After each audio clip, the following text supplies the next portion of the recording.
our guest Ashish Bhai. There are few Rotaractors and invited guests. I'll call meeting to order. Meeting is called to order. Now I hand over to our MOC Nilay Shah to conduct today's meeting. Over to Nilay. Good evening, everybody. Good evening, Rotarians, aunts, and friends. Welcome, one and all. This is a proud Rotarian, Metrorian Nilesha in front of you, and I got an opportunity to conduct today's meeting. Thank you. As per our club's tradition, we'll start today's meeting with a prayer. And I would like to invite Ann Sonalben Shah to recite a prayer.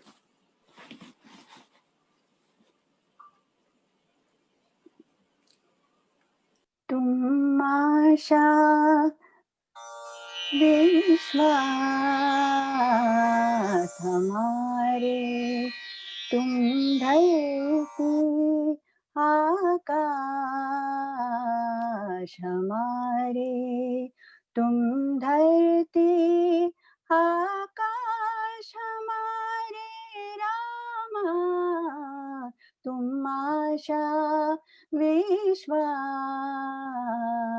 हमारे, तात मात तुम बंधु भ्रात हो, दिवस रात्रि संध्या प्रभात हो, दीपक सूर्य चंद्र तारक में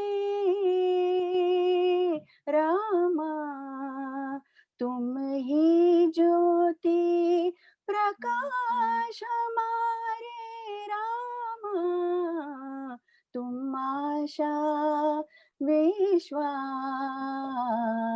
हमारे, सांसों में तुम आते जाते, एक तुम ही से है सब नाते, जीवन पथ की हर पतझर में रामा, तुम ही मधुमास हमारे रामा, तुम आशा विश्वास हमारे, तुम ही सब में है, तुम में सब, तुम ही सब हो तो हो तुम ही रब, अश्रु हमारी आँखों में तुम रामा, तुम होठों पर हास हमारे रामा, तुम आशा विश्वास हमारे, तुम धरती आकाश हमारे।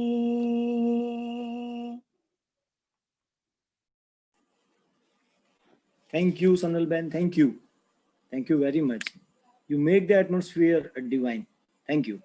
Now, I would like to invite Rotarian Arpita Ben Vyas to recite a four-way test. Adopted by Rotary in 1943, the four-way test has been translated into more than 100 languages and published in thousands of ways. It asks the following four questions of the things we think, say, or do. Is it the truth? Is it fair to all concerned? Will it be build goodwill and better friendships? Will it be beneficial to all concerned? Thank you, Arpita Thank Ben. you. Thank you, Arpita Ben. Today, our meeting is graced by the presence of a very eminent speaker, Mr. Ashish Kumar Chauhan. કદાચ એમના નામથી પછી કશું બોલવાની જરૂર નથી.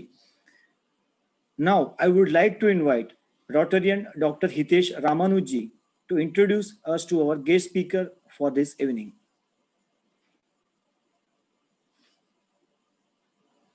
Sir, unmute karo, sir. Yeah.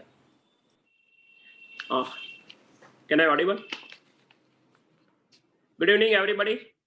It's my privilege to introduce Mr. Ashish Kumar Chauhan today. As you all know, he is the MD and CEO of Bombay Stock Exchange, and we already circulated his introduction in our circular. Ashish told me that no more introduction or no more time wastage in introduction. But even though I like to highlight some points of his introduction. As we all know, he is IITian Mumbai and alumni of IIM Kolkata. He has passed his graduate at Mumbai IIT, and he did his mechanical engineering from there, and then he did his IIM Kolkata, and he did finance. Then he was working first with IDFC Bank, and then this jewel taken out by our great person Mukesh Ambani, and he joined Reliance during 2000 to 2009, and he was very close to Mr. Mukesh Bhai Ambani. He is the man behind Mumbai Indians cricket team establishment. He was one of the chief selector with Mrs. Nitaben Ambani for selecting the team. He did very good work in Reliance, and he was a CIO there. Mukesh Bhai today also remember his work and gives his name in higher official meeting of RIL. Ashish is a man who is pioneer in many organizations. Like he has started first international exchange in Gift City, Gandhinagar, and which was inaugurated by our respected Prime Minister.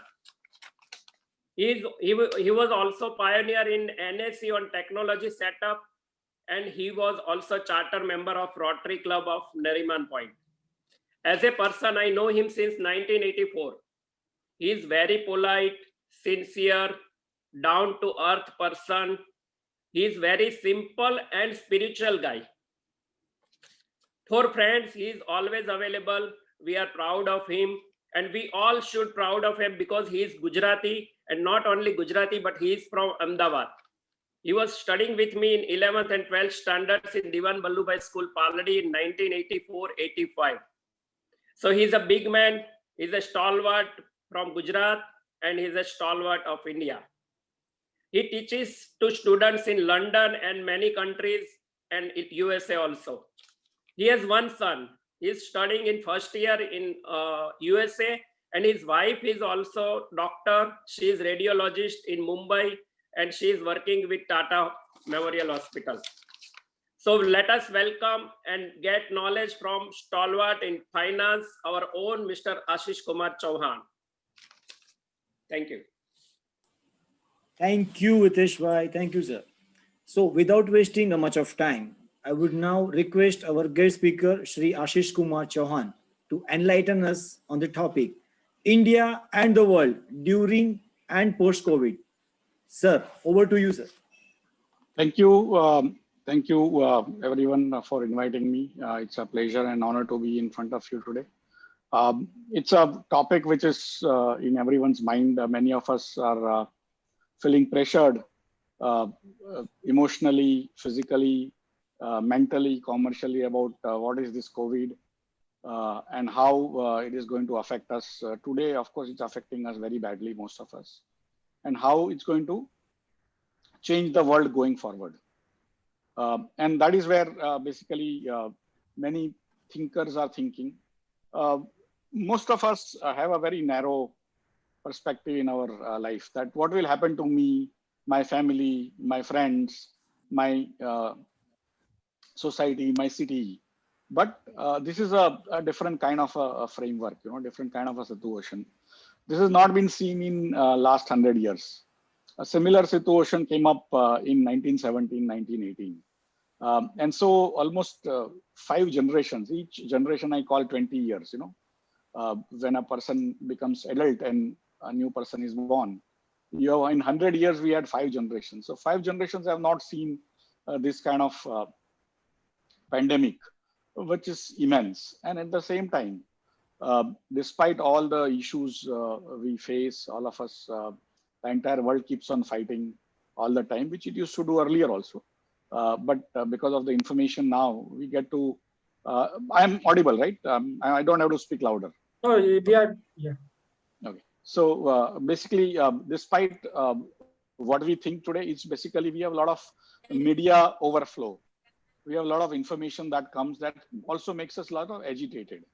Earlier, 100 years back, there was not much information. So a lot of people died, but nobody actually got to know. And so that is the difference, that today our agitation to some extent is also due to overexposure to the information. Having said that, we need to be hugely aware that this is not a normal situation. There, when the COVID started around early January, when the murmur started, I was perhaps amongst the first persons in India to start talking about, because I have been observing people walking on the road and suddenly dying in China, in Malaysia, and those videos were circulating even in December, November end and all. So everyone was kind of curious, although few cases were there, but videos were on. And so since then, there was always a suspicion that there is something which is wrong with China. Something has happened, and later on they created a myth or a myth of a bat, a wild animals market in a city in Hubei province, and that seems to have basically infected the first person using the bat. And they also circulated a lot of videos of people eating bats and all. It is what I call propaganda. Although when we look at it, we don't see it is propaganda, but it is all very, very well orchestrated, which many countries employ. It's not only China that does it, but China has mastered the art of how to do it. So they basically took away our attention from what is essentially a manufactured biochemical activity, right? It is literally yesterday only two lady scientists have been given Nobel Prize for chemistry. And it is basically for inventing something called CRISPR. I don't know how many of you heard of CRISPR. CRISPR actually allows the DNA to be modified. And using that 2 years back, some in China and also created basically babies with genes that are required, the human babies. And before that, of course, a lot of other things that happened. But effectively, that tool is able to basically allow even the molecular level changes in the DNA. And many people today feel that, in fact, President Trump of America keeps on mentioning that. And many people, many scientists think this is not a naturally occurring event. This is some sort of a bioweapon that has come in. Why I'm telling you this is in 1944, 1945, basically similar thing happened. Hitler, since 1939, 40, they used to, Hitler started attacking the entire Europe, and the Allied forces, that is all the UK, France, Germany, Soviet Russia, and US, they tried to kind of attack him back, but they were not successful. And some of their scientists, there were rumors, and of course there were theories that if you can create, or you can harness the energy of the atom, then you can create a bomb using that small little thing which you can't even see, a bomb which can actually create chaos. And Einstein also traveled to US. Many scientists from Europe traveled to US. They were taken to a desert in the western parts of US, and in laboratory called Los Alamos, and near almost the Mexican border on the California. And then they basically tested a bomb called atom bomb. And as soon as it was done, within a month, it was actually blasted on Japan. Why Japan is also interesting, because they ultimately, Americans are basically white people. They didn't want to use it on their white people only in Germany. Instead, they wanted to frighten them. And how best to frighten them? By putting it on yellow people. And that's how it was Japan on which, of course, Japan was also acting funny with Hitler and all. But effectively, it was to frighten those guys. But once that bomb at Hiroshima and Nagasaki was blasted in a couple of days, the war was pretty much over, because these guys had much larger weapon, which had not been seen before. It was like Brahmastra. And so that is what the war got over. The Germany gave up, Japanese gave up wherever they were, and war got over. And then the new war started to basically stop the atom bomb from going to anyone else other than America. Of course, the Allied forces like UK, Europe also had the same scientists, so they ended up exchanging notes, and they became basically nuclear. And of course, Russia also did a lot of spying on. By the time Russia and the Western Bloc started fighting, but Russia also used their powers or their machinations to get that, and then later on China. But the atom bomb, even today, very few countries have it after almost 80 years of it being invented and blasted. And this is, in a way, a new atom bomb. Okay, why I'm telling you this is because we usually we are social animals, and for us the economy is a very important thing. But many times I say that the geopolitics actually eats economics for breakfast. If you have somebody else subjugating you, then your economics has no relevance, no meaning, because then what Britishers did to us, after that, whatever we fight in between two businesses or 100 business fight amongst themselves has no relevance, because those guys who are going to rule you are going to basically suck the blood out of you as a society. And that is why this is not a normal event. This is not a normal pandemic. This is a pandemic which is basically changing the history of the world, right? It is a very, very serious event.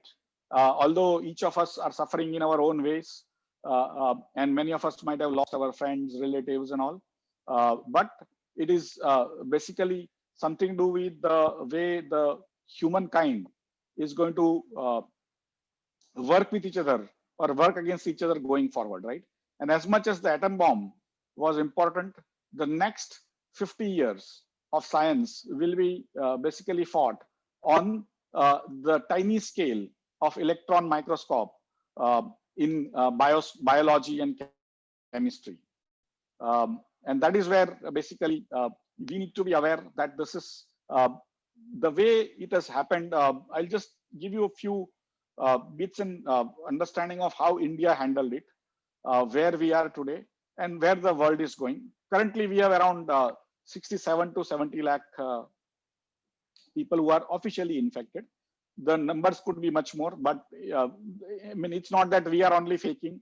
The entire world is faking, or entire world is unaware. So if our data is bad, the rest of the world data is equally bad. It is not that America is better or Europe is better, and we are always bad because we know everything and our corruption is there. Everywhere in the world, it is basically the same thing. Nobody knows the data, but whatever is there, we have around 70 lakh people who are infected. In China, they stopped counting after 80,000. So every day they use 2-3 more numbers, but other than that, they've stopped counting pretty much. They want to project to the world that nothing is happening, no problems are happening in China, but it is more of a show than reality, because many cities get closed down really, really fast there also.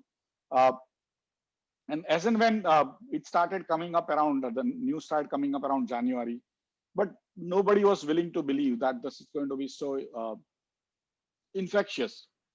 And China did only one province, Hubei province. That is one state. Like we have 30 states, they have many states, and out of which they closed only one state and one city called Wuhan, right? They didn't go out across it officially, but pretty much they closed down the entire country in some ways, not as much as we did later on. But the Western countries were not willing to believe, because there were examples earlier of SARS, MERS, and all, which are all the viruses which had come out of China in some ways, and in last 20 years, and they were managed reasonably well. And there were other viruses and bacteria like Ebola and all coming out of Africa over last 20 years, and they were also managed well, although they were much more deadly. And so people thought it's not going to come to us because we are so clean. Chinese are so bad and they eat all the wild animals and so on and so forth. That's where they get it. We will not get it. But the next time, pretty much a month, Iran started getting infected. Iran is a particular place where nobody basically deals with them.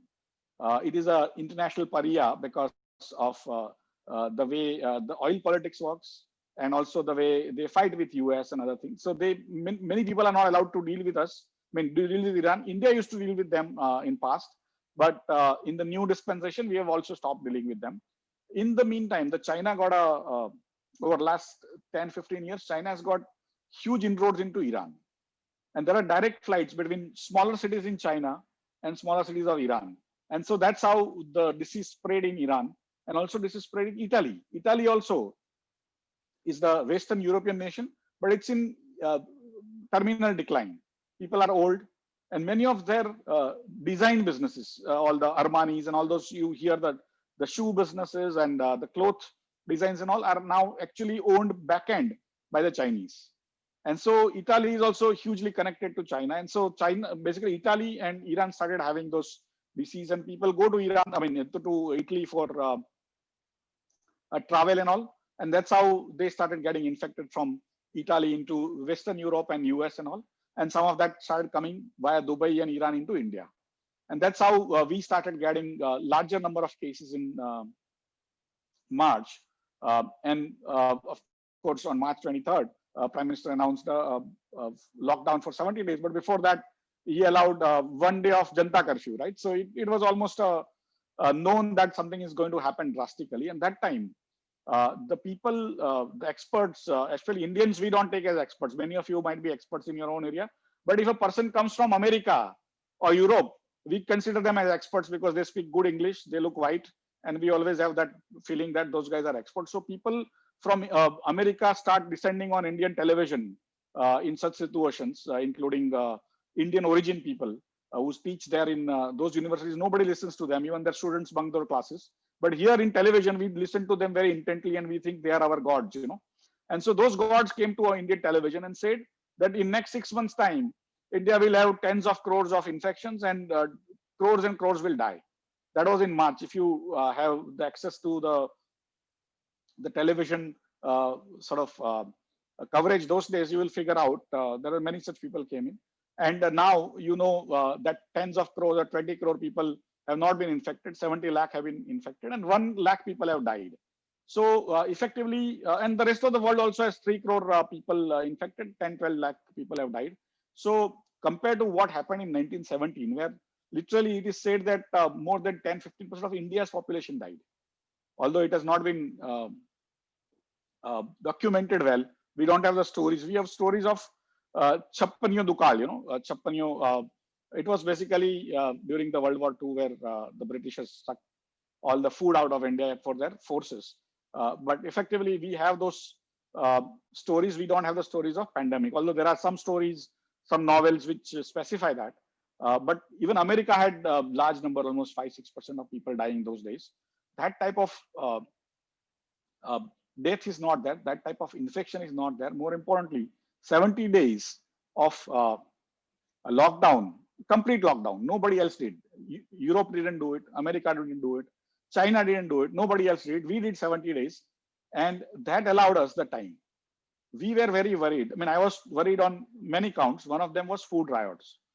When you close down your country, entire country for 70 days, people at home, literally Indian 80-90% people earn every day and then eat.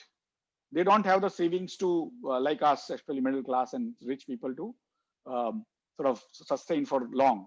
So I was worried about food riots, that if we are not able to reach them food, then no amount of law and order machinery can stop 80-90 crore people from creating anarchy, right? Fortunately, whatever the governments have done, state, central, the municipalities, but effectively the food has reached people. Otherwise, they would have been certainly on road. There is no other explanation for that. Of course, people started walking after 70 days and the migrant labor problem started. But that is still, it was again handled in a very short time. But in a country which does not have those kind of resources which the Western European countries have or America has in terms of the per capita income or the hospital frameworks, we have done immensely well. Our death rate is pretty much very, very low now. On 70 lakh, we are on 70 lakh infections, we are 1 lakh deaths, which is like 1/3 of the rest of the world, right? Or 1/2 of the rest of the world, including, and of course, China has taken itself out by not counting anything, not publishing anything. But if you take non-China world, we have done exceedingly well. We also have pretty much more than 10 lakh tests happening every day. And so the food riot was one of my top concerns. The second was that the disease is so new and nobody has been having any immunity against that because nobody has been infected before. If you get immunity only if you have been infected before, right, by this kind of virus. Nobody in the world had been done. So effectively, there was no way you could even understand, and the disease was manifesting in many ways. You know, people were walking on the road, doing work on their desk and dying on the spot. There was not even a second's sort of delay. And so many videos were coming out of from rest of the world. It was very worrying that how will we manage with very little compliance with laws, very little compliance with even lockdown, and society being very poor, people staying close by within a 10 by 10 room. In Mumbai, sometimes 30-40 people sleep in shifts. Literally 10 people sleep on the benches, and then their shift goes out, and then other people go and sleep. That is the kind of crowd we stay in. And we were very worried about Dharavi in Mumbai, and we were worried about everything else because the way we live as society is, there is no possibility of having social distance being maintained, right? And nobody wants to wear masks. Masks were not available. PPEs were not available. It was a tough time. But somehow this 70 days gave a lot of learnings to our doctors from other countries in the world, right? And when it was announced that now the lockdown is over and the state governments will take over, and suddenly the exodus of the migrant laborers started, a lot of it due to rumors. But effectively, we ended up spreading the disease, which was actually rich man's disease. In India, the poor people did not get the disease. It's the people who had gone abroad, which is usually the rich people. They brought that disease. Normally, cholera and all comes from the bottom up. This is top down, right? And then we ended up basically spreading the disease across the country, you know, on humanitarian grounds by allowing all sorts of people to go to their homes. Now, there was no way you could have stopped. In a democracy. You can't do that. The government was under pressure. Everyone was trying to force migrant laborers, even if they didn't want to go, they wanted to work. We friends and relatives thrown them out, saying, "Boss, go to home." And that's how some of them carried those disease home. And that's how we have now pretty much spread across the country. At the same time, the infection rate is very small, and the death rate is even smaller compared to the rest of the world. Overall, the markets within a few days, literally in March, the markets were 42,000. They came down to 25,000, 40% down. How the markets work is they try to take all the information about all companies and discount their profits for next 40-50 years.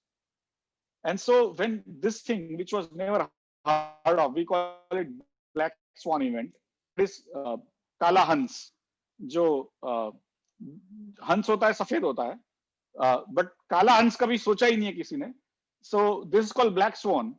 That ऐसी कोई घटना जीवन में हमने सोची नहीं थी, ऐसी आई, और इसकी हजारों, मान लिटरली करोड़, 10-15 करोड़ लोग मरने वाले हैं इंडिया में.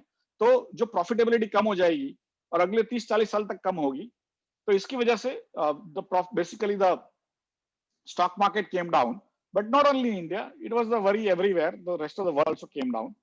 And then two things happened. Slowly, as the disease progressed, people realized that it's infectious, it's deadly, but it's not infecting so many people as we had thought initially.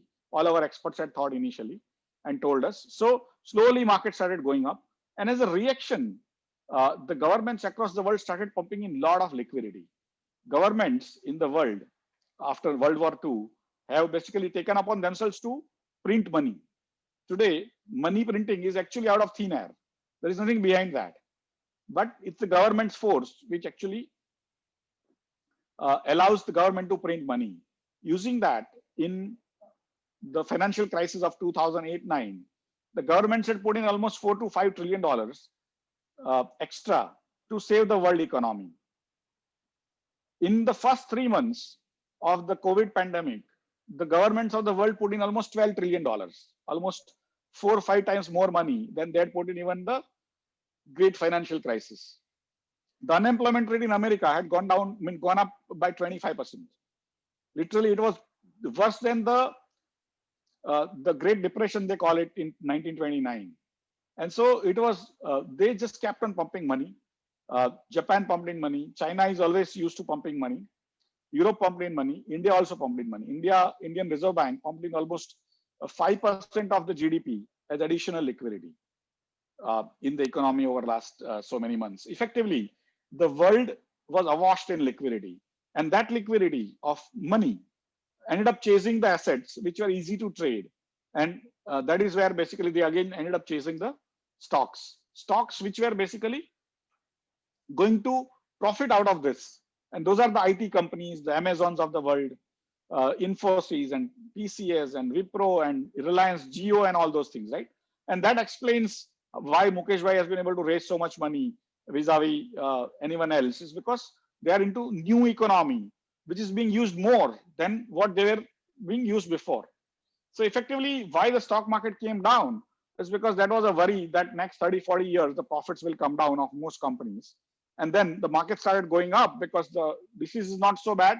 Plus, a lot of more liquidity, a lot of more money has come in to chase the same amount of assets. And that's how it has happened. India has not pumped in as much as the rest of the world has done. But rest of the world's overflow is coming into India because people have more confident about Indian economy doing well, India doing exceedingly well compared to their expectations. The Western newspapers and televisions and all, India to really have a tough time. Literally, crores of people were supposed to die as per the Guardians and the Telegraphs in UK and Washington Post in US and all. Nothing of that sort happened. In fact, we have done much better than them on a per million basis. And so that is where I think overall India has done exceedingly well. And largely speaking, we hate our bureaucracy. We hate our politicians. We hate our governments. But this time, they have done a superb job, and they need to be thanked for ensuring that there are no law and order problems. And that is purely largely is because now government is putting giving food to 80 crore people free of cost. They are also giving some money, whatever, 500 rupees a month to those poor people. Otherwise, I can tell you, they can come on road and create a huge problem. So India has clearly done exceedingly well within its limited means. That time people used to ask me that in UK, they are giving 80% of the salary to the people who have been thrown out of the job. Government is giving 80% salary. I said, it is like India is like a poor man's hut, which is near the rich man's palace. And that rich man gives his son a Ferrari on his birthday, and poor man's son says, Papa, mujhe cycle chahiye, wo bhi nahi de sakta. What your father has done is more than his capabilities were. Right? What your government has done is what is unbelievable. It was not even thinkable even 7-8 months back that our government will be able to manage so much. As much as we blame them for all the problems in the world, we should also give them credit where that is due. And whichever government is in power in any state, it's not only central government can do it, but they ran new trains to just the food trains were run. I have been party to a lot of representations to government from FICCI, from ASSOCHAM, for CII. I'm pretty much on the managing committees of all these associations and all. We keep on sending them literally, and on my own personal behalf also, on BSE's behalf, I send a lot of messages. Many of them get adopted, many of them do not get adopted because again, everything cannot be done. But the way India has managed itself is an example to follow. On the meantime, the rest of the world has also now slowly coming back to place. India's today, the GST collection is a reasonable barometer of what is happening in the economy. And Bombay's traffic jam is another sort of barometer of what is happening in the economy. Bombay's traffic is worse than what it was in February. Although the trains are not running, that is the reason. But today, everyone is in their car. They are taking 3, 4, 5 hours to go home and come back. But everyone is coming to their offices, at least in some ways.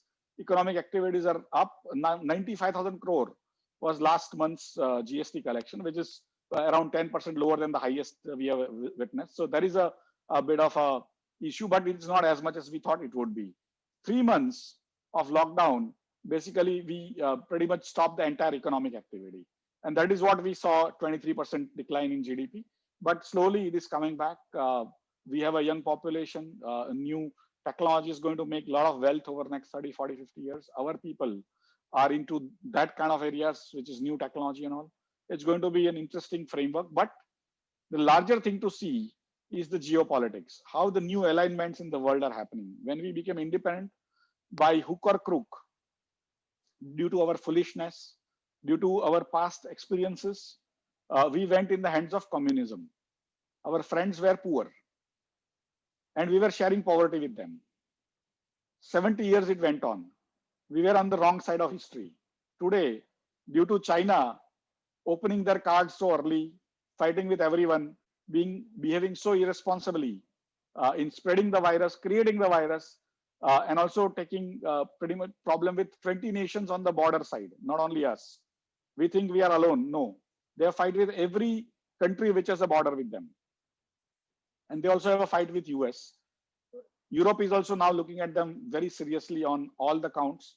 The new alignments are changing. The Quad, you might have heard of Quad, which is basically Japan, Australia, India, and US. New alignments are happening. It's going to be an interesting time for next 20, 30, 50 years. India is now going with rich people. We have become 5th largest or 4th largest GDP having country in the world, but per capita we are lower. At the same time, our size has now become substantial. Our growth rate is going to come back much stronger than what it was before. There'll be some ups and downs because every country is going through their own problems. They have to take care of their own people. But I think long term, India today is much more well poised than ever before. In the meantime, Mr. Modi also allowed the medicines to be exported to the rest of the world. Poor countries, we donated the medicine at CQ and other things. But even in US, in Brazil, Europe, we sent medicines when China was not doing. We have sent doctors, we have sent nurses. So effectively, we have basically acted very responsibly. We have acted like very, very good. We have gone into the right group. For 70, 73 years, we were on the wrong group. Ultimately, your friends may be great friends. None of them were great, but even if they were great, they would not have been able to give you anything, right? You are now going with the right guys. There will be ups and downs, but we need to be a little more business-like. And I think overall, India is going to do very, very well. But you need to, again, keep in mind that technologies are going to change the world. This technology of modifying the viruses has changed the world once again. And we, as a society, if we don't want to be subjugated, we want our way of life. We have our own society has a lot of problems. We have seen in Hathras, we have seen in many places. That we will solve. But an outsider coming and subjugating us again, that is something we cannot allow. And that's why we have to be very, very well equipped in defense, in attack, and largely in technology. That's what is our strong point because of our young population, our exposure to technology. And that's what is going to be relied upon by rest of the world, including the rich countries, which are old. We are the young people, right? So they're going to, in some ways, fire their bullets from our shoulders. We'll have to allow that. There are many opportunities. Some other time we can discuss. I have taken 30, 40 minutes speaking. We can have some question answers. I hope this was useful to you.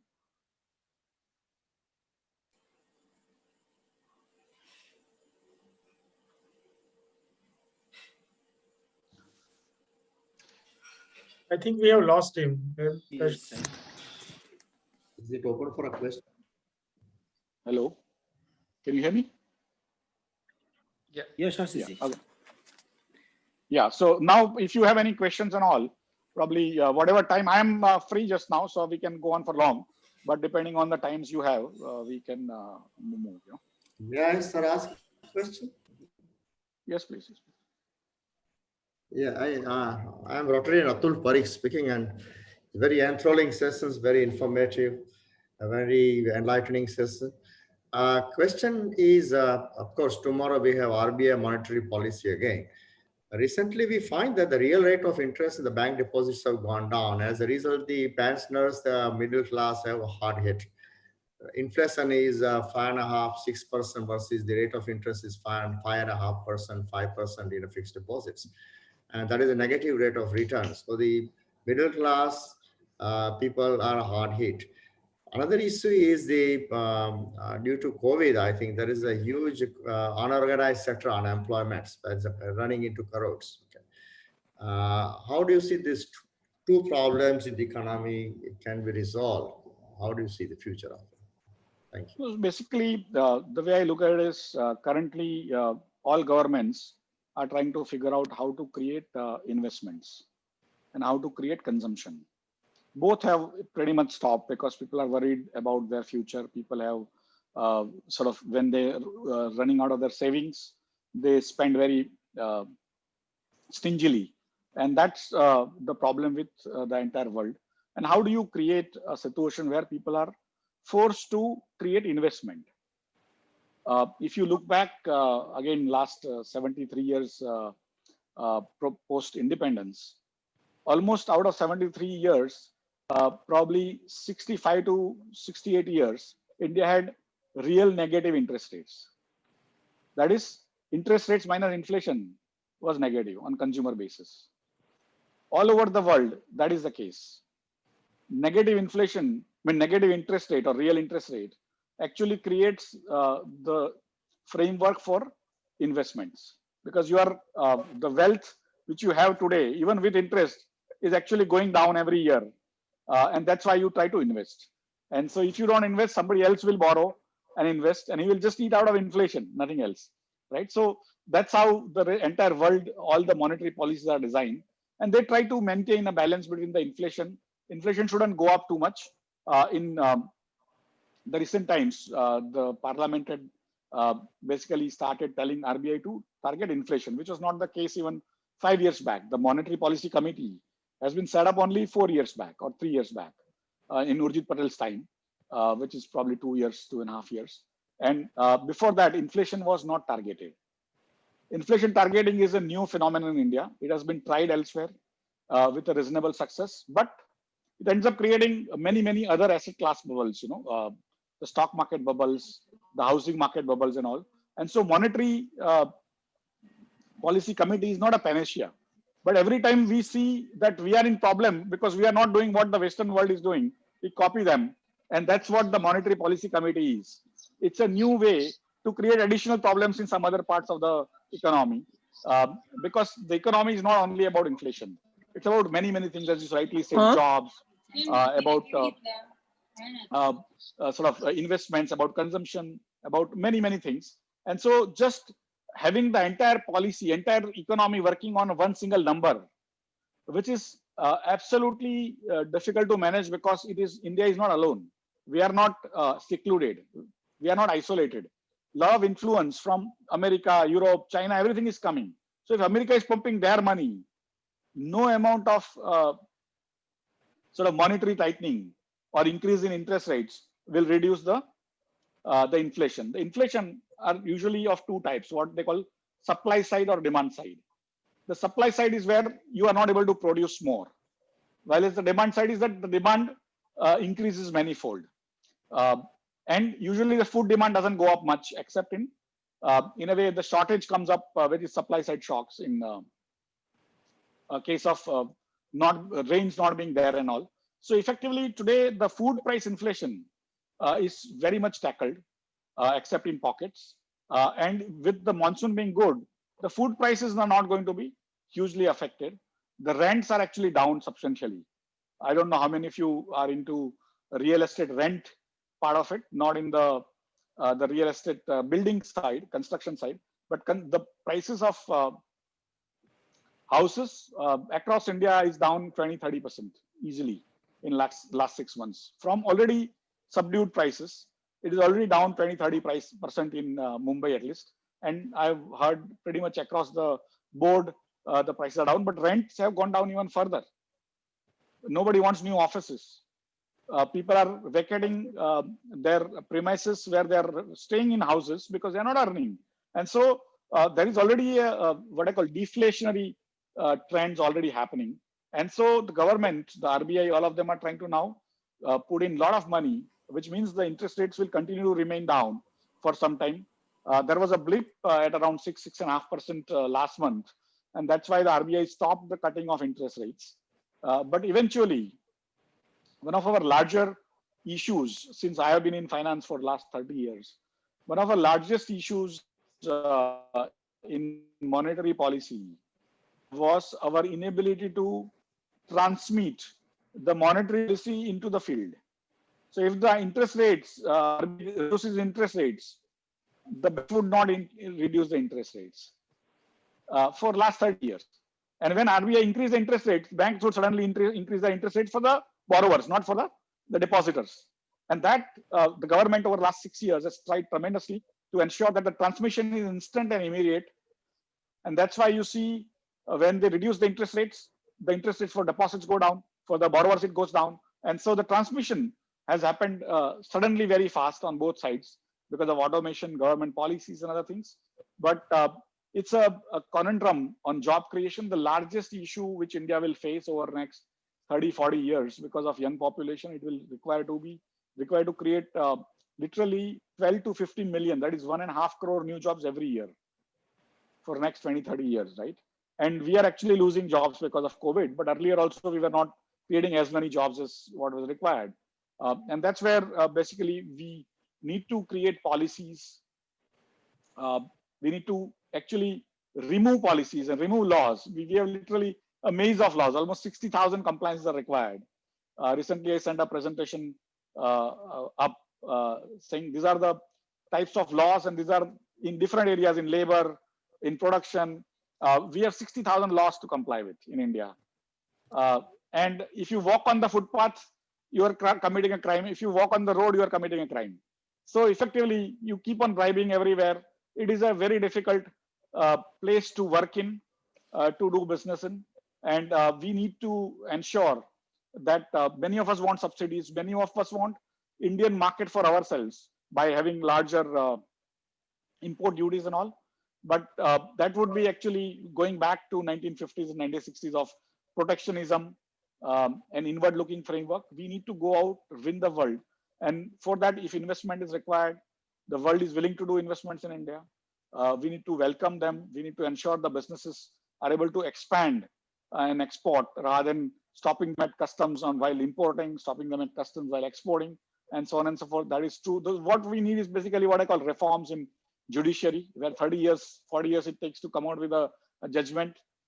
Judicial reforms, administrative reforms, there is the IAS, IPS, inspectors, and so on and so forth. We need labor reforms, we need land reforms, we need tax reforms, and we need education reforms, right? So we need all these reforms. The government, in a way, has done many things. In fact, this agricultural reform is one of the reasons. They have also done labor reforms, and against that, they have also given social security framework. So if you get thrown out, you get to also claim social security and stuff like that. So they have thought through their game plan. It is a poor country, and not easy to take back the industries which have gone down, like tourism, travel, airlines, hotels. They have been affected the most because they can't even run, right? And so, and there are many industries which have been affected in some or other way. Government may not be able to take all of them up, but they need to figure out. They have already announced almost 20 lakh crore package. Today's news is almost 1.85 lakh crore out of 3.5 lakh crore of SME loans have been already sanctioned. 1.4 lakh crore have been given. And so whatever the limitations or limited finances the government can handle, they've already provided for. We will have to rethink if the companies which are not going to survive, if we continue to fund them even from our own pockets, entrepreneurs' own pockets, this is not going to be a very viable situation. Probably those people will have to relearn, create new companies, create new businesses into newer areas, pivot themselves, use newer technologies.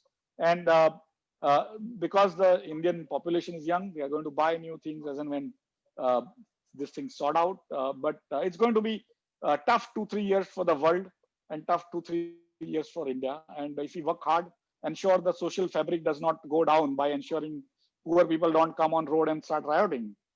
We are, I think, in for a better framework than rest of the world. The way I look at it is, I think, in one of my first interaction with the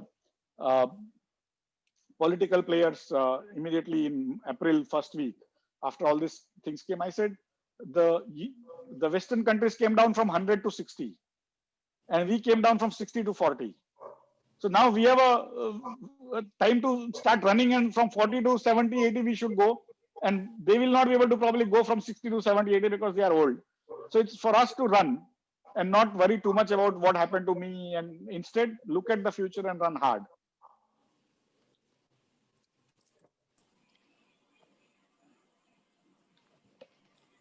Thank you very much.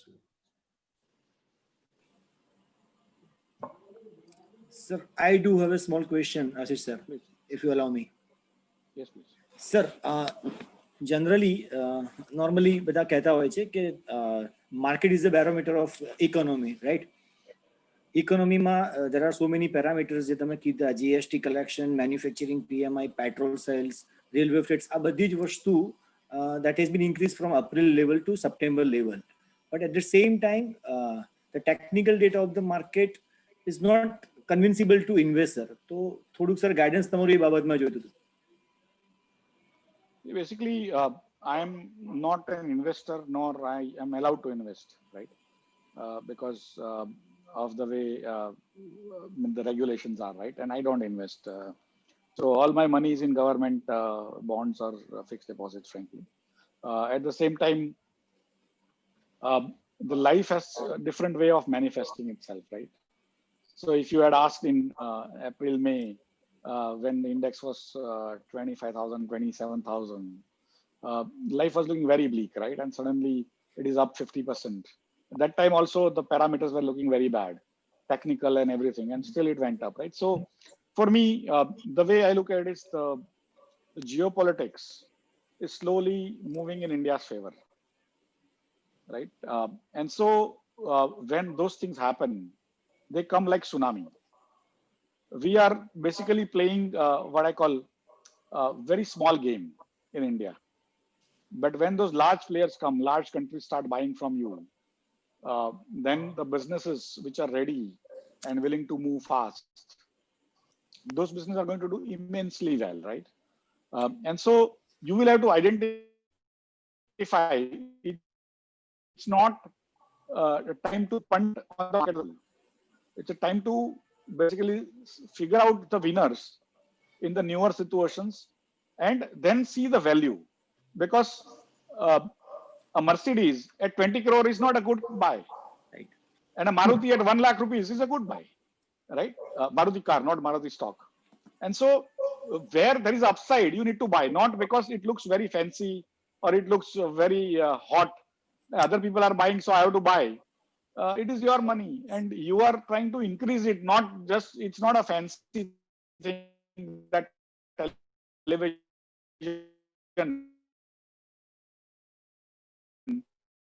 First thing I said, somebody said, somebody tells you, you hear some great guy on television.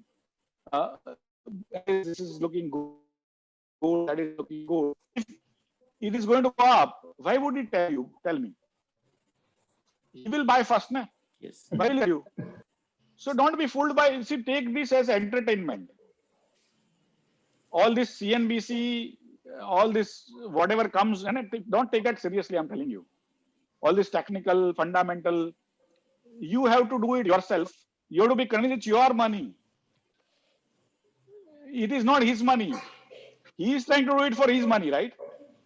And there are astrologers who come. In fact, our best person was Bejan Daruwala, you know that.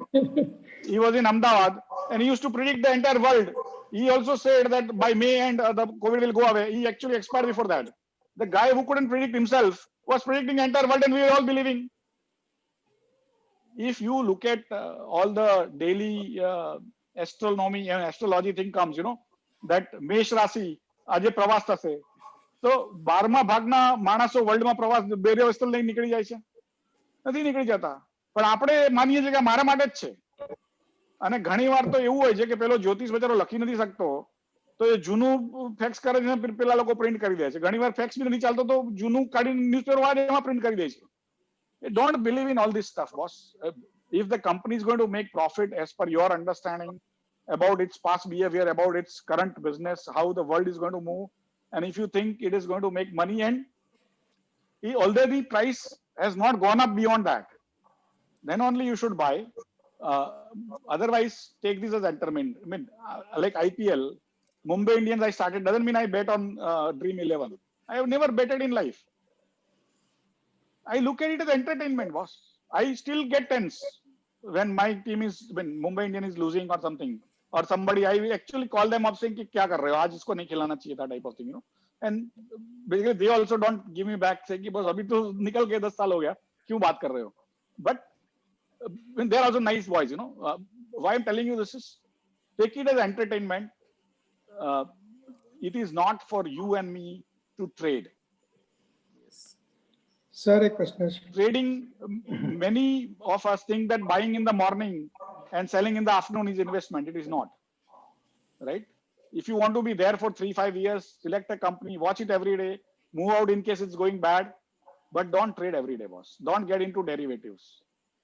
It is not for you and me. I started derivatives in India. Okay, I'm considered father of derivatives in India. That doesn't mean when I created a missile, doesn't mean I give it to every child. Exactly. It is stupidity, boss. Right? So be aware and do what is correct for you.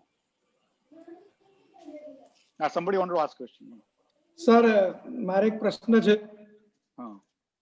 Sir મારું નામ અમિત પરીખ છે, એટલે મેષ રાશિ થાય આપની જેમ.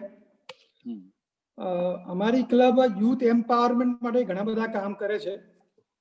મારો જે પ્રશ્ન છે યુથ માટે છે, અને આઈ એમ શ્યોર તમે આજે જે સૂચન કરશો, સલાહ આપશો, એ યુથને અમે સંભળાવી શકીશું. આશીષભાઈની આટલી bright academic career and amazing professional career, તો what is a success mantra for the youth? આમાં સબ આ જવાબ આપને બે રીતે આપવાની વિનંતી કરું છું. એક કોવિડ પહેલા અને કોવિડ આયા પછી. Thank you. No, thank you. It's an interesting question. પહેલું તો કે કોઈને ગુરુ માનવા નહીં અને કોઈના વાદે ચાલવું નહીં. Okay, right? કોઈ ગાંધીજી બી બહુ મહાન માણસ હતા, હું ગાંધીજીને બહુ માનું છું, પણ એમના જેવું કરવા જઈએ તો આપણે પડીએ કે લાંબા સાથે ટૂંકો જાય, મારે નહીં તો માદો થાય. બરાબર છે? એટલે જેટલી આપણી ક્ષમતા હોય, કેળવણી હોય, સંજોગ હોય, એ પ્રમાણે શ્રદ્ધા ભક્તિ શક્તિ અનુસાર કામ કરવું. નહીં કે પેલો દરરોજ 100 દંડ કરે છે તો હું બી 100 દંડ કરું, બીજા દિવસે માદા પડી ગયો બોસ. રાઈટ? એટલે એવું કોઈનું ચાલવું નહીં. બીજું કે what I have seen over last 10,000 years, or even before that, the technology is the only change that happens in the world. The society surrounds it, society falls around it. And the technology used to come in waves. Waves used to be basically very long waves. They used to come very slow. So the first technology in the world was probably fire, Fire existed before mankind came, because forest used to have fire and a lot of fires were there. But somebody, some human decided to start the fire at will, right? That was a technology. Then control it within a small area. That was a technology. But that technology, once that society or that person created, that became immensely useful, because the fire as a technology is not invented. The invention was basically how to control it, how to start it, how to stop it, and how to confine it, right? And then use it for cooking food, for frightening animals, for acting as a weapon to throw on your enemies. And the societies which started using it properly, their people survived longer. They started subjugating others. And that's how the technology spread across the world. The language as a technology, the wheel, the metallurgy, mathematics, all these technologies, they used to come slowly. India was pretty much the thought leader till 2000 years back. Every technology 2000 years back were invented pretty much in India. Most of the technologies 2000 years back, whether it is metallurgy, all the metal used to come out of India. All the swords of the Greek and those Romans, they used to go from India, you know, from Jharkhand, from Haryana. The mathematics, you know, the decimal system came out of India 2000 years back, 3000 years back. Every technology, conceptual or physical, we were the pioneers because we were open. We were allowing all our people to invent. Then we became more involved in not inventing new technology. We thought whatever had to be invented has been invented. Now let us basically maintain the social hierarchy. My children, if I am on top, they should remain in top for next 5,000 years. And so everyone was more worried about maintaining hierarchy and not inventing newer things. And other people, outsiders, they came, learned those technologies and came and subjugated us. Okay. First the Muslims came, then the Britishers, I mean the Europeans. And the technology over last 1,000 years, we have not been pioneers. They used those technologies to subjugate us. And just to give you a perspective, when Britishers came in year 1500 or 16th century, India's GDP, even after 500, 600 years of Muslim subjugation, was still 25% of world GDP. Okay, India's GDP as a percentage of world GDP was 25%. But in 300 years, when Britishers went in 1950, from 1650 to 1950, we went down from 25% to 2% of world GDP. It is not that we came down, it is that their GDP went up because of the new technologies, all the industrial revolution that happened. We were not there. Even last 70 years of our post-independence, we tried to just catch up. But by quirk of fate, the next revolution, the industrial, the information revolution, we are well equipped. And the next 50 years, because the waves of technology are coming much faster. Earlier, they used to come in 10,000 years, then 500 years, then 2 years. Like electricity took 150 years. But television took 60 years, mobile phone took 30 years, Facebook took 10 years, and what was it? TikTok took 5 years, right? So waves are coming faster, and next 50 years will create wealth that has not been created in last 10,000 years. And Indian youth, if we use our brains and invest in their businesses, they will create more wealth than what has been created in last 10,000 years in the world. India has 17% of world population, but 22% of world young population. And they will create in next 50 years, $90 trillion of more wealth. India has only $9 trillion wealth today. So we will become 10 times more wealth-oriented, I mean, wealthy, but who will create that wealth? Not you and me. I mean, you are young, but I am already towards the end of my career. But young people will create that wealth. And if we invest in them, then the society will benefit. But today, who is investing in our companies, our young people's companies? Americans, Chinese guys.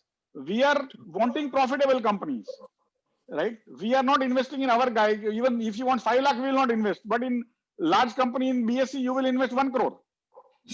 That 5 lakh, when you invest in him, it might get you 5,000 crore.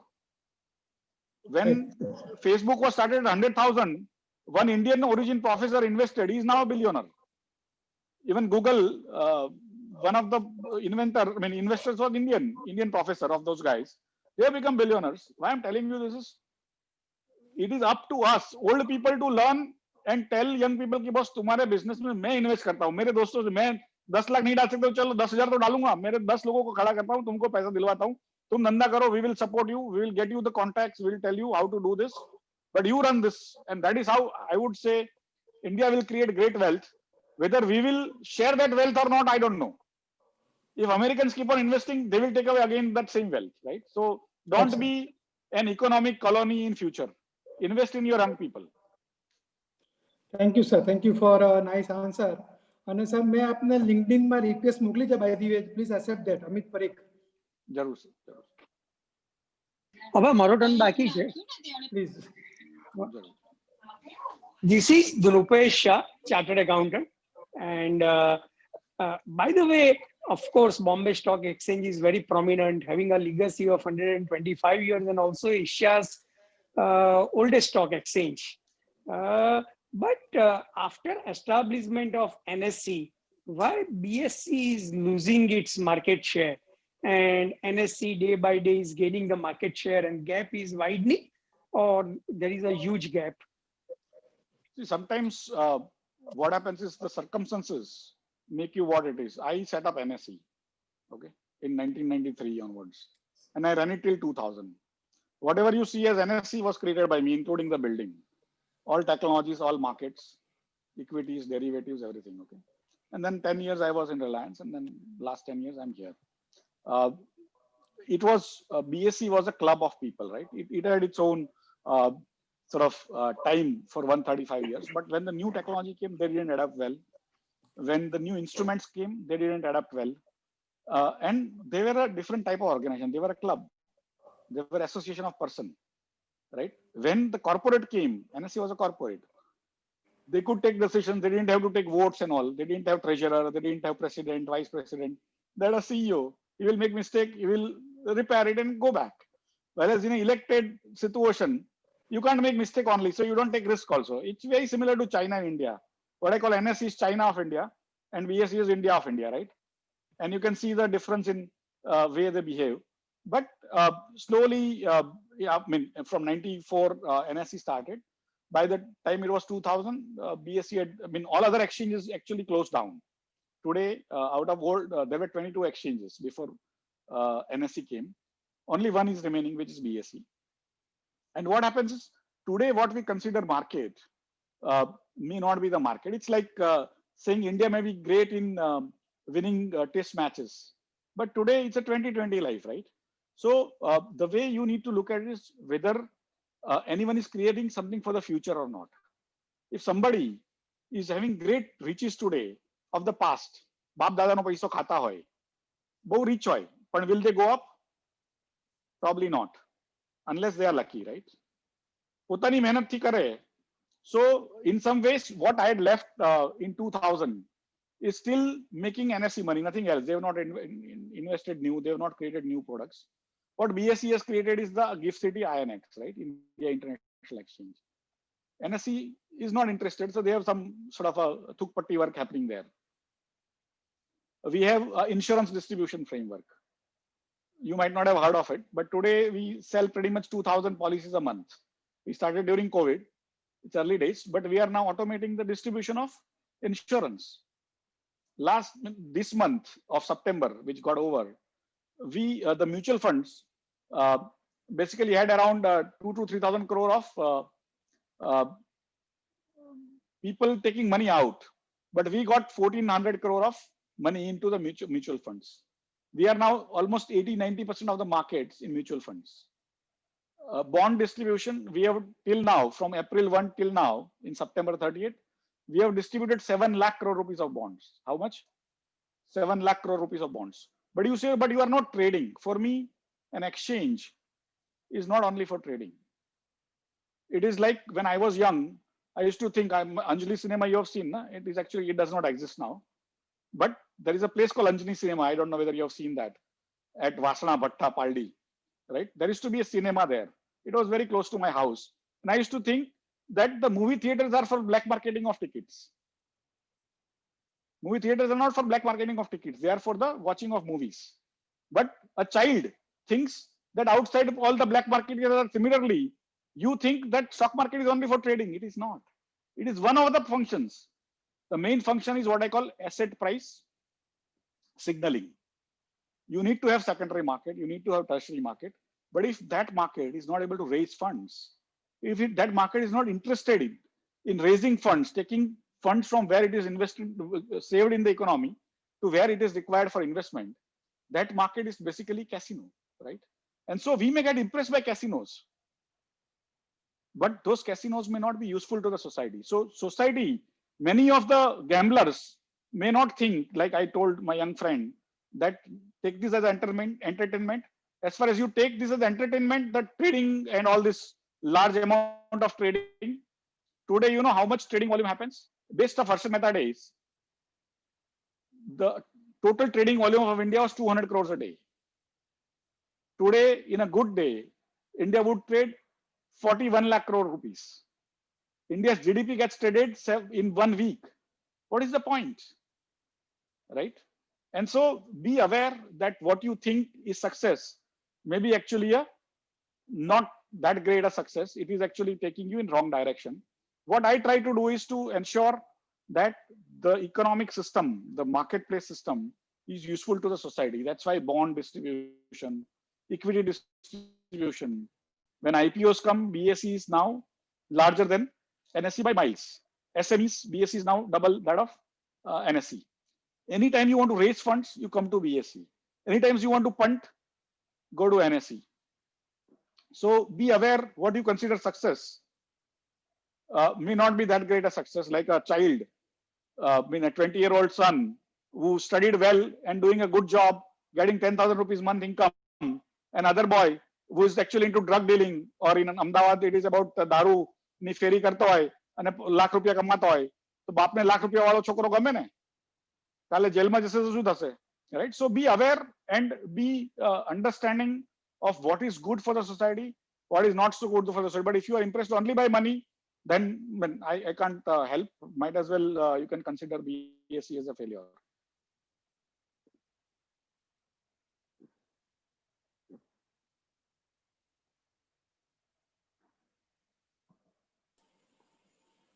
Any other question?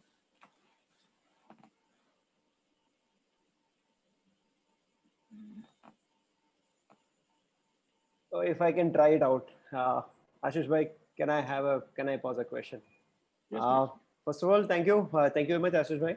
It's an opportunity. It's a golden chance, I would say, too, because I have heard about you a lot. But kadach interact karano, this is a first ever occasion. Thanks to Hitesh bhai, his marathon effort in terms of bringing it, getting us to this platform. So thank you very much for coming and accepting his requirement and giving us this opportunity.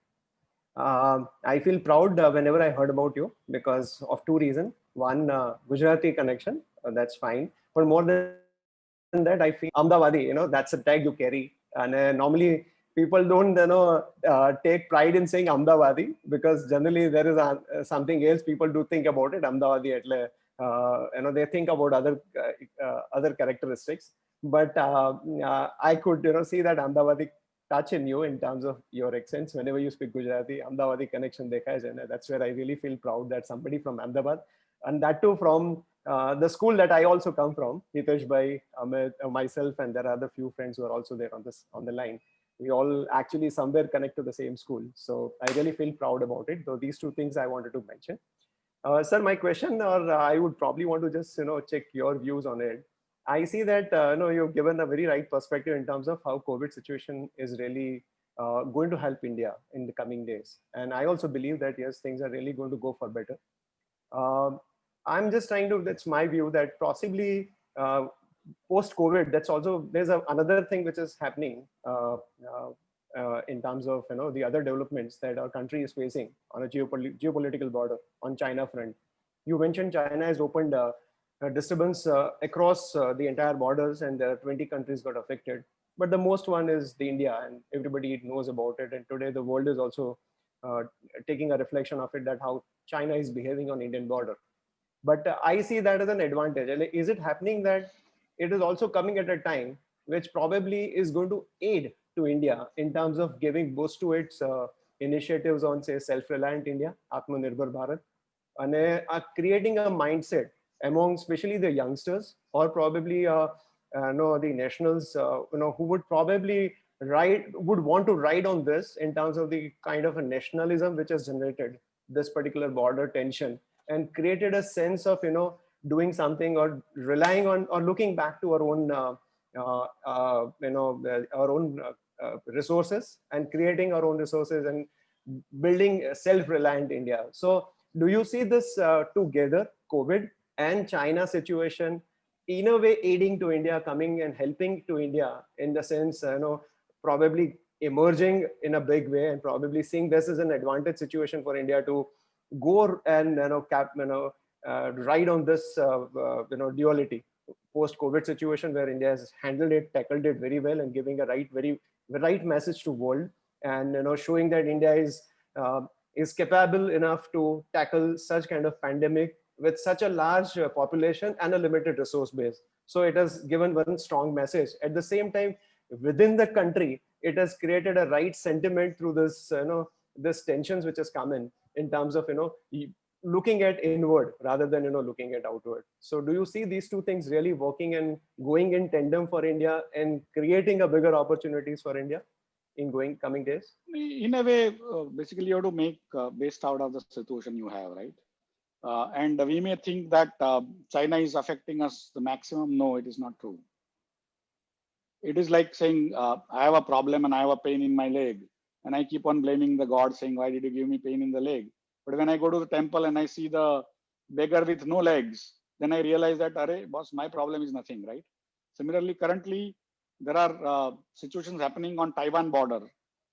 Every day, China is flying planes over Taiwan. Taiwan is, they don't consider even as non-China, right? Today also, you might have read in newspapers that the Chinese ambassador has given advice to Indian media sitting in Delhi, saying don't consider Taiwan Independence Day as Independence Day and don't consider it as a country. It is our province. And so effectively, they are almost on the verge of taking over Taiwan. And America has sent a huge naval fleet on that China Sea. And India is also part of that to ensure that in case something happens, then the world is with Taiwan and stuff like that. So every aspect of what we feel, and we are like 17% of world population, right? Taiwan is not even a fraction. And still they are fighting, and very bravely. And they are not non-Chinese, right? They are Chinese people.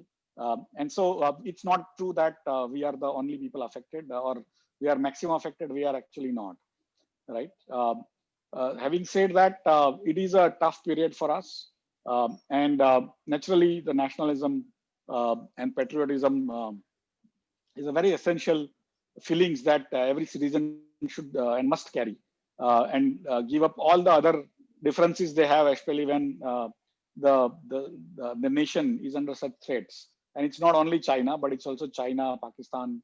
And now today, US, before this talk started, the news came in that the US has announced that by December, before Christmas, all their soldiers from Afghanistan will be back into US. So Afghanistan is going to be another front that is opening, because Taliban is actually running large possessions across Afghanistan just now. And Sri Lanka is another thing in the pocket. And so we are pretty much covered. In fact, even Bangladesh has been given many promises, including vaccine by China.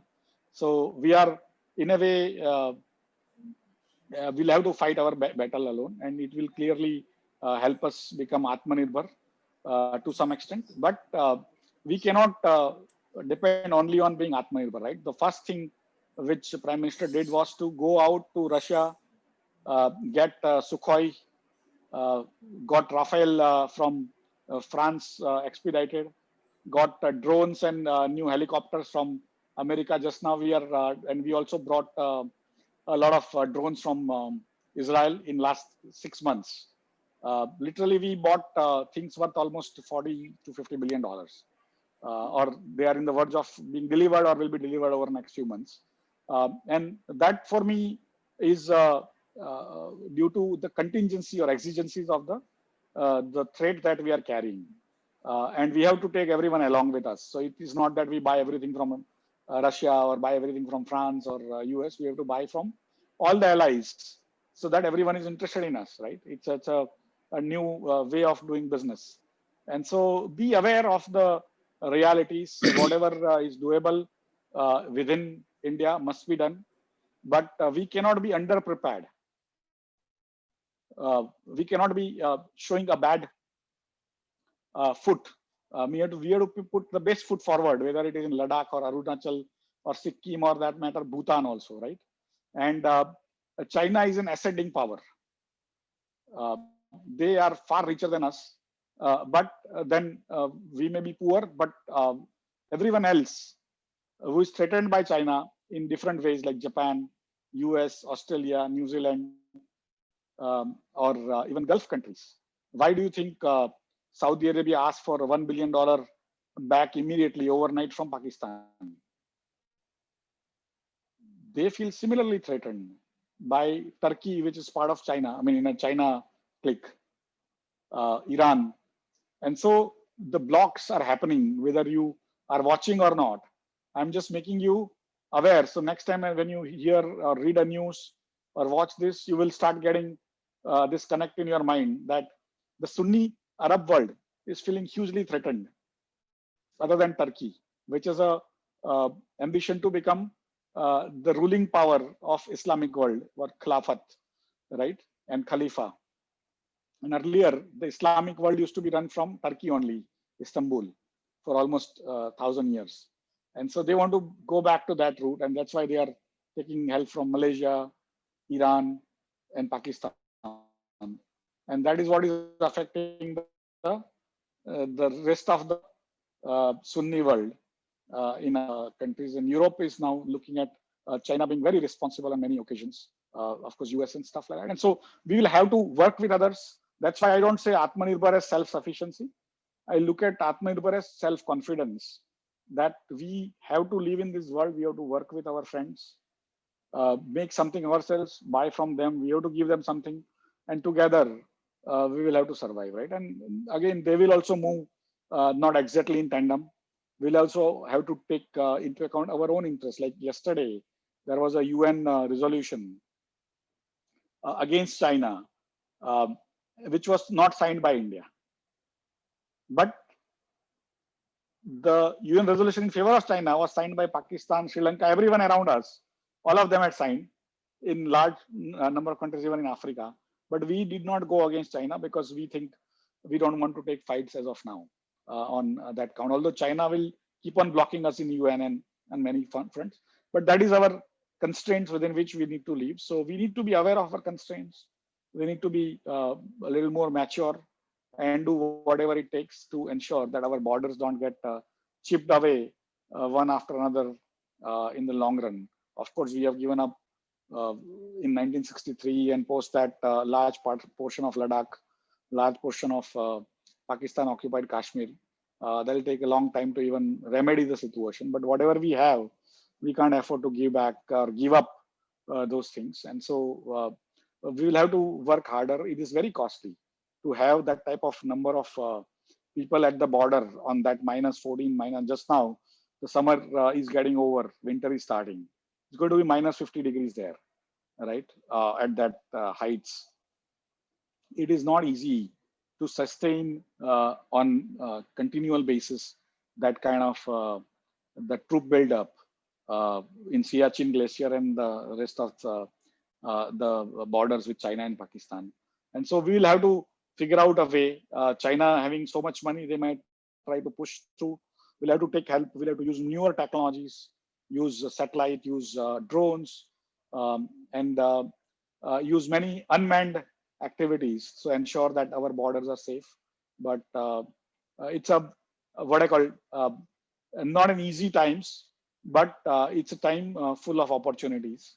And we have a right to give up and feel besotted by all the problems, or we have a right to wake up and say, no, I will work hard and I will not only manage my borders well, but also progress economically, right? And I think what Mr. Modi is doing is basically on the other side. He's making friends, simultaneously is making India self-reliant, but also ensuring that we don't give up an inch as much as possible. Ultimately, you are a David, the small little guy working against a Goliath, and you are still giving a fight. That's what the world is appreciating. We may appreciate or not is our own selfishness. We like Mr. Modi or not, but this is our country, right? If Mr. Modi gets defeated, I may hate him through my teeth, but I am also defeated. It's like my father getting defeated.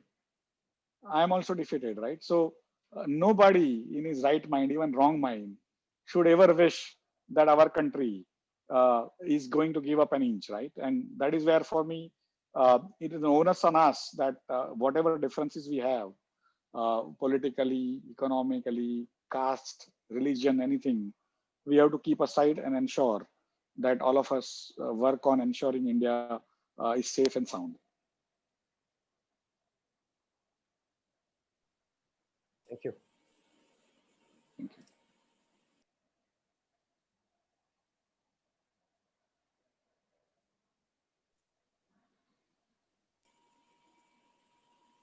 It's 10 o'clock, I think. Okay, yes, sir. Thank Yeah. you, sir. Thank you, sir. Thank you. Sir, I would like to invite Secretary Rotarian Rutvij Bhai Shah to make the secretarial announcement. Thank you નિલયભાઈ. આશીષભાઈ, તમને Jio politics પર સાંભળીને મને બહુ આનંદ થયો. છેલ્લા લગભગ 15 વર્ષથી જીઓ પોલિટિક્સ વિશે ખૂબ વાંચું છું ને બહુ કીન ઇન્ટરેસ્ટ ધરાવું છું. આજનો આપણો ટોપિક બેઝિકલી કોરોના અને એની ઇફેક્ટ ઉપર હતો, કોવિડ ને એની ઇફેક્ટ ઉપર હતો. અને તમે જે છેલ્લે જવાબ આપ્યો એ સાંભળીને મને બહુ મજા આવી. તમારો we can have a separate session on geopolitics also from you. I'm sure about that. Now coming to the some club business, on 10th of October, that is this Saturday, our young Rotractors are having a community project of food kit distribution at Prahlad Nagar. We will share the exact address at 1 p.m. in the afternoon. So I request all members to join the young Rotractors in the community project. We will share the exact address and all via WhatsApp. On 17th October, Saturday, we will be having Dr. Himanshu Mehta, who is a celebrity ophthalmologist based in Mumbai. And we will have an interesting talk on the subject for your eyes only. On 30th October, that is Friday, we'll have IAS officer Anju Sharma. She is Principal Secretary, Higher Education and Technical Education, Government of Gujarat, and she will be speaking on innovations. Friends, as usual, on every second and the fourth Sunday, we will be having Know Your Metro Family program at 10:30 a.m. on Sunday. That is on 11th and 25th October. Now coming to the birthdays, we are having birthday of Dr. Bashir Ahmadi on 10th of October. On 13th October, we have birthday of past President Mukesh Bhai Shah. On 16th October, we have birthday of past President Sanjay Shah. We wish all these members a very happy birthday. We are having marriage anniversary of past President Ashish Bhai and Jignasha Bhabi on 10th October. And on 11th October, we are having anniversary of yours truly with Ami. We wish Ashish Bhai a very happy marriage anniversary. On spouse's birthday, we are having birthday of Hema Ben and Rohit Kumar Bhatt on 11th October. On 12th October, we are having birthday of Jyotsna Rajesh Kothari. And on 16th October, we are having birthday of Vaishali Ben Samir Bhai Kapadia. We wish all these ladies a very happy birthday. Thank you. Over to you, Neelay Bhai. Yes, sir. Thank you. Now I now invite Rotarian Dipen Bhai Mehta to present a vote of thanks. Am I audible? Yes, very much audible. Good evening, Rotarians and hens. Thank you for joining us for today's meeting. We hope that you enjoy this evening talk by our guest speaker, Sri Ashish Kumar Chauhan, MD and CEO of Bombay Stock Exchange. On behalf of Rotary Club Ahmedabad Metro, I would like to thank Sri Ashish Bhai Chauhan for sparing his valuable time and sharing his wonderful insight and experience with us today on India and world during and post-COVID economy and geopolitics.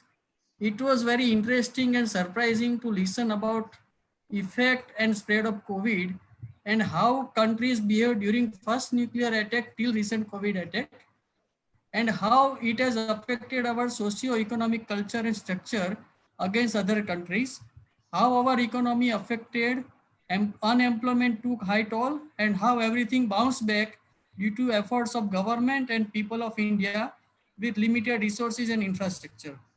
Also how India has acted as a big brother with the rest of the world by helping them out. I would also like to thank you, Rotarian Nilay Shah, for being an efficient master of ceremony for today's meeting and doing such a fantastic job. I would like to express my gratitude towards Rotarian Dr. Hitesh Ramanuj for introducing today's guest speaker in a very precise and eloquent manner. Thank you to Rotarian Arpitaben Vyas for reading the four-way test, and special thank to N. Sonalben Shah for wonderful prayers. Last but not least, a big thank you to all of you for making this meeting a great success, and looking forward for similar support on all the events and meetings of Rotary Club Ahmedabad Metro. Being wonderful human being is a wonderful God gift, and we Rotarians believe in this. So keep continue doing wonderful work, wear mask and stay safe. Thank you and have a good night. Thank you. Thank you, Dipen Bhai. Thanks a lot also to you, sir. Now I request everyone to rise for the national anthem. Rutuja, can you please unmute all of them? I think everyone will have to unmute themselves. I cannot do Okay. it from here. Okay, sir.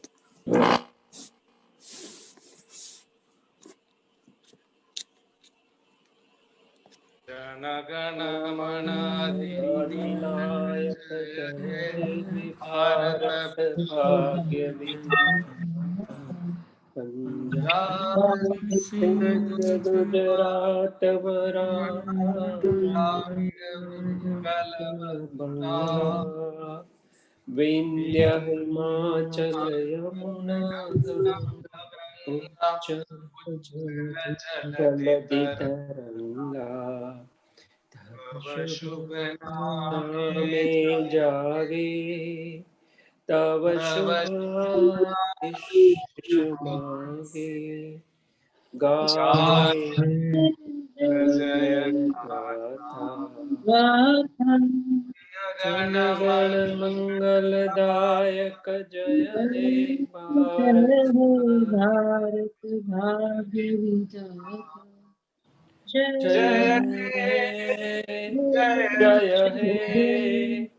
जय हे जय हे जय जय जय जय हे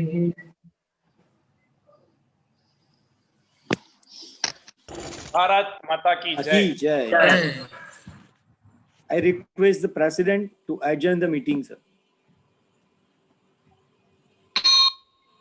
Meeting is adjourned.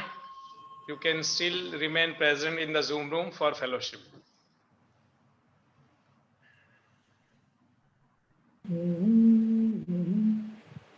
Hitesh bhai, special thanks to you. It's my honor to serve or to come as useful as I can. બહુ સરસ session બહુ સરસ અને બહુ ક્લિયર. હી ઇઝ ઓલવેઝ, એટલે એમની વાતો બહુ જ ક્લેરિટી વાળી હતી અને બહુ સરસ વાતો હતી. He is honest. ઘણું બધું નવું જાણવા મળ્યું. આટલું બધું